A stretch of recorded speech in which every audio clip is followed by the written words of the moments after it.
നമസ്കാരം. നേരത്തെ കാലത്തെ തുടരുന്നു. ആദ്യം നോക്കാം ഈ മണിക്കൂറിലെ തലക്കെട്ടുകൾ. വേനൽച്ചൂടിൽ വെന്തുരുകി കേരളം. ആലപ്പുഴ, പാലക്കാട്, തൃശൂർ, കോഴിക്കോട് ജില്ലകളിൽ ഉഷ്ണതരംഗത്തിന് സാധ്യത. മെയ് 6 വരെ താപനില ഉയരുമെന്ന് കേന്ദ്ര കാലാവസ്ഥാ വകുപ്പ്.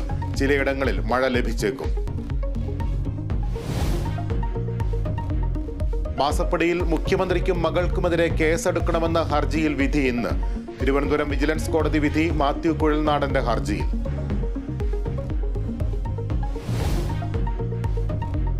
ഡ്രൈവിംഗ് ടെസ്റ്റ് പരിഷ്കരണത്തിനെതിരായ സമരം 2ാം ദിനം. ഗതാഗത വകുപ്പിന്റെ സർക്കുലർ റദ്ദാക്കണമെന്ന ഹർജിയിൽ ഹൈക്കോടതി ഇന്ന് ഉത്തരവിറക്കും. പരിഗണിക്കുക ഡ്രൈവിംഗ് സ്കൂൾ ഉടമകളും ജീവനക്കാരും നൽകിയ ഹർജികൾ.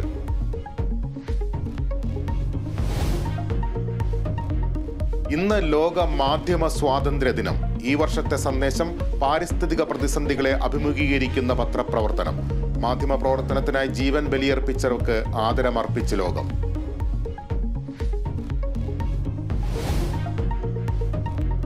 IPL-ൽ സൺറൈസേഴ്സ് ഹൈദരാബാദിന് ജയം. രാജസ്ഥാൻ റോയൽസിനെ പരാജയപ്പെടുത്തിയത് 1 റൺസിന്.